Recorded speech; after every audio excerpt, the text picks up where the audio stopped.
Mr. Sandman, bring me a dream. Make him the cutest that I've ever seen. Please turn on your magic beam. Mr. Sandman, bring me a dream. Robert Young and Jane White. With Eleanor Donahue, Billy Gray, and Lauren Chapin in Father Knows Best. I'd give anything to have my own bed like Kathy, a father who wears a suit during the week, and a mother who vacuums in a dress and pearls. Hey, Mommy, do you have any pearls? Oh, for heaven's sake, Peggy, I don't own any pearls. Oh, what about Aunt Peg? That's my mom's sister who I'm named after. She's a real live career girl who lives and works in the big city and wears hats with veils. She's my favorite aunt. Oh, well, Mommy, can you borrow Aunt Peg's pearls sometime and wear them while you vacuum? She lost hers on the cyclone in Coney Island. Oh, yeah, I forgot. Oh, hey, Mommy, my friend Helen Gallagher's got some poppies. Maybe you can borrow hers.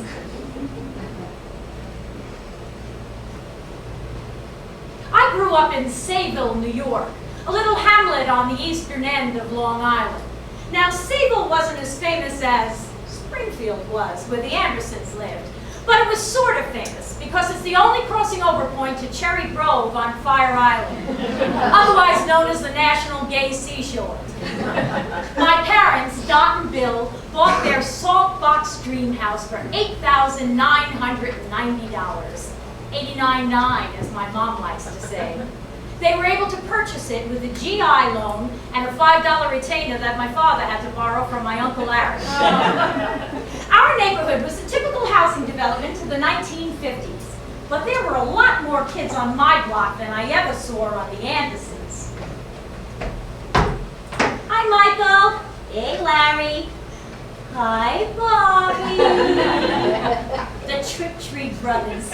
Bobby's the oldest and the cutest, and I think he's my favorite. Plus, he always gives me a ride on the handlebars of his bike, and he tells me all of his deepest secrets. Oh, like yesterday, he told me he's allergic to bananas, failing Latin, and gave up smoking for Lent. We got 64 kids on our block. Oh, not counting Jimmy Healy, who's away in reform school on account of setting a fire down at St. Lawrence the Martyr. We got so many kids on our block, it takes us a day and a half to finish a game of kick the can. Oh, well, come on in, everybody. Downstairs, there's a small living room, a small kitchen, 2 small bedrooms, and a small bathroom at the end of a small hallway. My parents and my little brother Billy sleep downstairs in the small bedrooms, and me and my 2 older sisters sleep upstairs in the big attic. Oh, well, the attic's not finished yet, so it's freezing in the wintertime. Of course, there isn't any heat up there, and sweltering in the summertime, because we don't have any screens up there. Hey, Daddy! How come we got fly paper hanging up in every room? For the flies. Gee, I never remember seeing any fly paper hanging up over at the Andersons' house. I guess I didn't realize back then that you needed money for heat and screens. Things stayed broken around my house for a long time, and Bill was the only handyman they could afford to hire. Hey, Sarah, we got this refrigerator, and it's been missing a handle since I was like 4 and a half. Well, the only way you can open up the door is with a screwdriver. A couple of weeks ago, the ignition socket fell out of the car. Oh, but my daddy rigged up a way to start the car with a screwdriver. Only trouble is, we only got 1 screwdriver in the house. So if anybody's out driving the car, you can't eat. Oh, well. I bet you an Anderson could have figured out that all you got to do is buy another screwdriver. Oh, well. At least everything else is working. Bill, honey, we on the washing machine? Daddy, I'm a lover, not a plumber. And while Margaret and Jim Anderson seemed so classy and refined and, well, perfect, Dot and Bill were kind of loud. They joked around an awful lot, and they seemed totally oblivious to all the obstacles surrounding them in their new house in suburbia. Oh my gosh! Would you look at that? They're dancing around the living room again! Mommy, what are you doing? Peabody!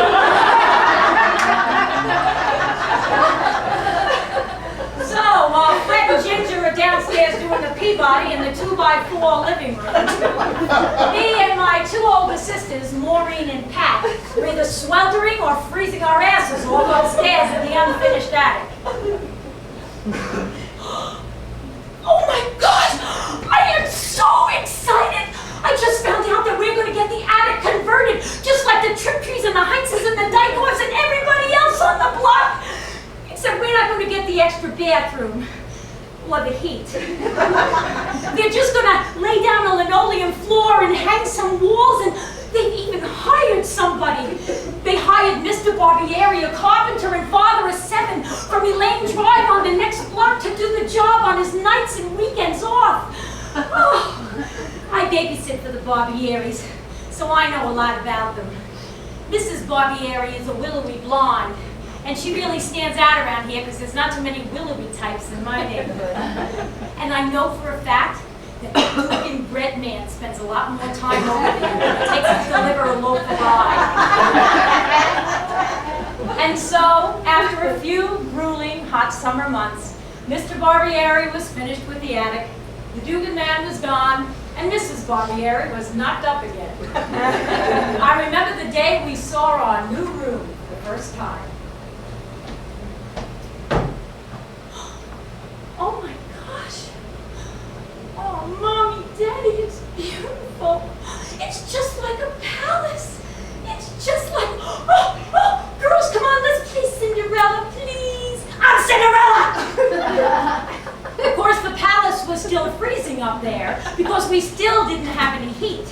And now we had 2 gaping holes where the heat duct should have gone. And those 2 holes went straight down to the cellar. The very, very cold cellar.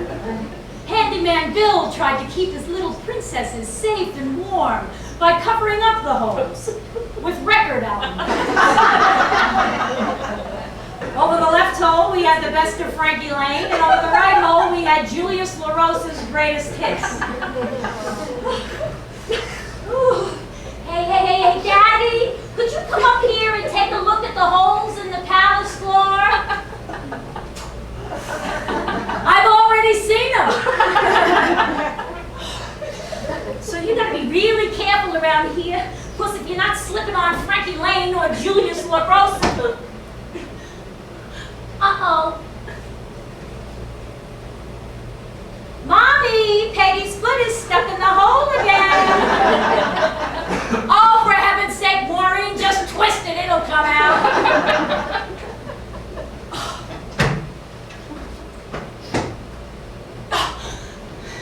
Thanks, Mo. That's my oldest sister, Maureen, and she's my idol. She's just like Betty Anderson, only not as nice. And that's my other sister, Pat. Pat's really, really pretty and has a perfect little body, kind of like Anne Margaret in that movie Sex Kitten. Pat always gets the job at the kissing booth at the kids' annual backyard carnival. Not me. Kids carnival today. Better to get in, nickel to kiss my sister.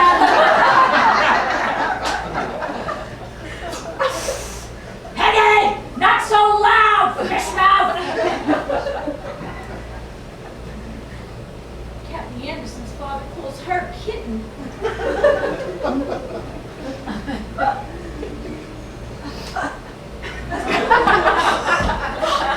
Aside from Father Knows Best, I'm faithful to one thing and one thing only.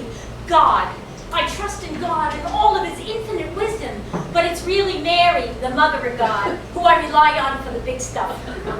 Holy Mary, Mother of God, please forgive me for making an improper gesture at my father. And watch over my mother, my father, my sisters, and my brothers, and my Aunt Peg and my Aunt Catherine. Amen. I'm very holy. I go to Catholic grade school. I got my very own rosary beads. My name is inscribed in my communion book, Margaret Mary Gertrude, named after 3 saints. Ooh, sorry, Mo. Ooh, sorry, Pat. It's okay, Peg.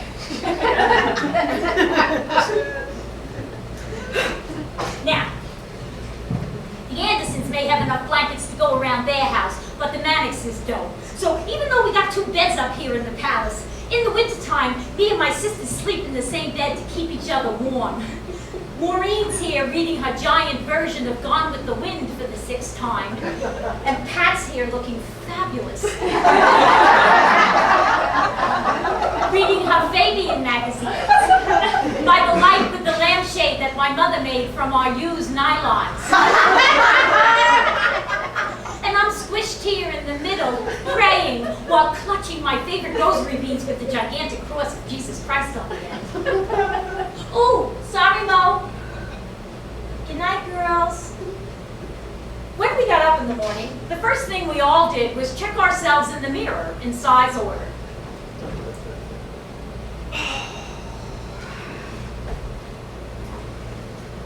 Oh my God. Oh my God, I've got the imprint of Jesus on my cheek. Mommy, Peggy was sleeping with the rosary beads again, and now I've got the imprint of Jesus Christ on my cheek. Peggy, I'm gonna kill you. Sorry, Mo. And then Pat would get up.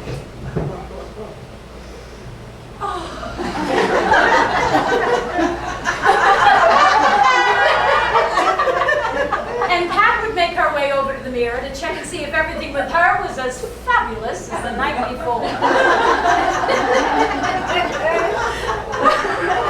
What?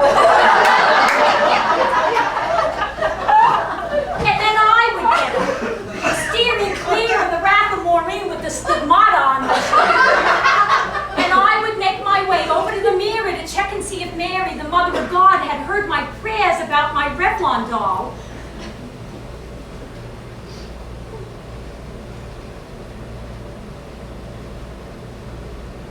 Didn't. So I get dressed for school anyway, longing to look like my Revlon doll while squeezing into my Catholic school uniform that's too small for me because it used to belong to Pat the Fabulous.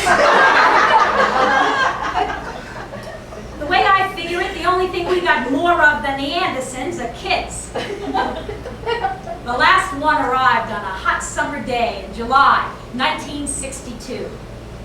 Oh my gosh, Maureen, Pat, Billy, and I are so excited. Mommy and Daddy are coming home today from the hospital. We're out here on the stoop waiting for them. They're coming home with our new little baby brother, David. Ah, here they come. Here they come, here they come, here they come.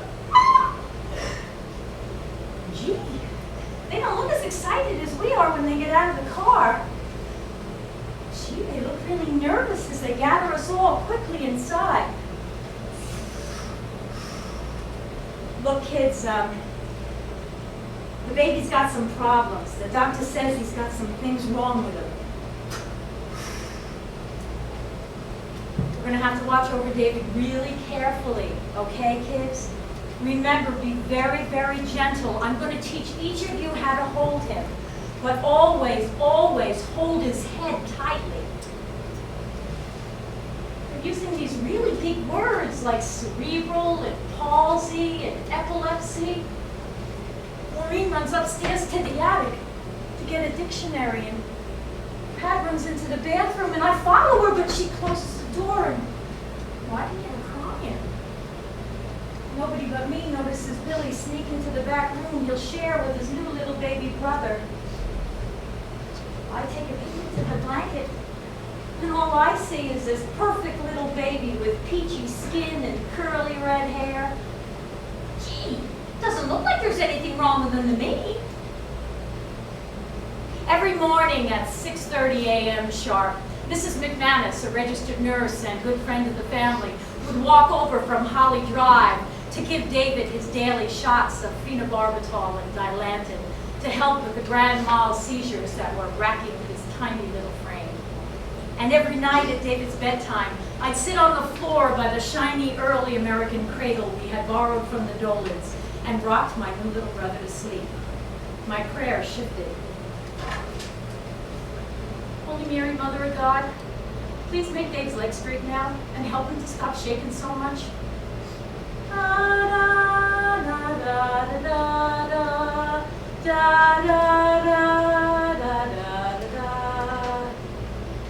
Gee, I never remember seeing anything like this on Father Knows Best.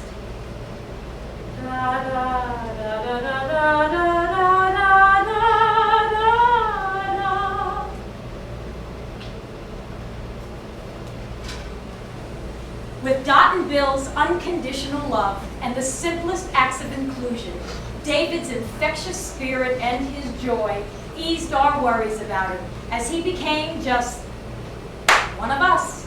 Ma, Dave's foot is stuck in the hole! Oh, for heaven's sake, we'll just help him out!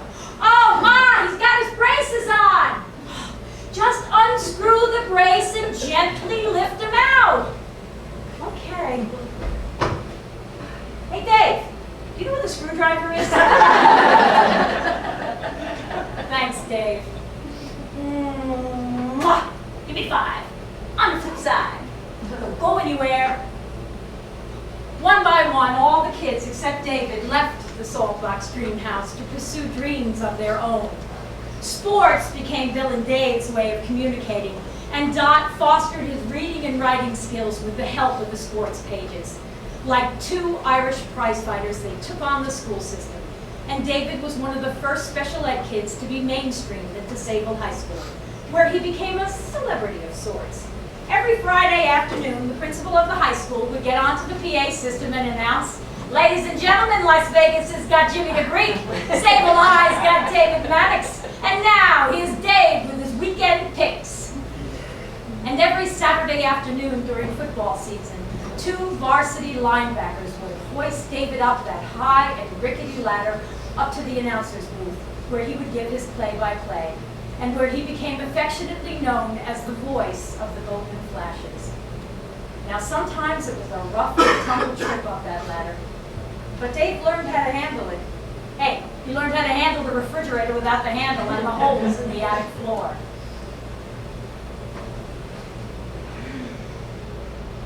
It's a gorgeous summer day, and the bay breeze is blowing just right onto the football field here at Sable High School. The whole Maddox family is gathered here today for Dave's graduation. Michael Kazaviri, the valedictorian and captain of the football team, is just finishing up his speech about their future when he catches us all by surprise as he calls David up to the stage. Without missing a beat, David jumps up from his chair and makes his way across the football field with his curious gait. Oh, Jesus, my heart is pounding. I can hardly breathe as I watch Dave try to maneuver the rickety steps up to the podium. Oh, Jesus Christ, don't fall. Please, please, please, Dave. Get there.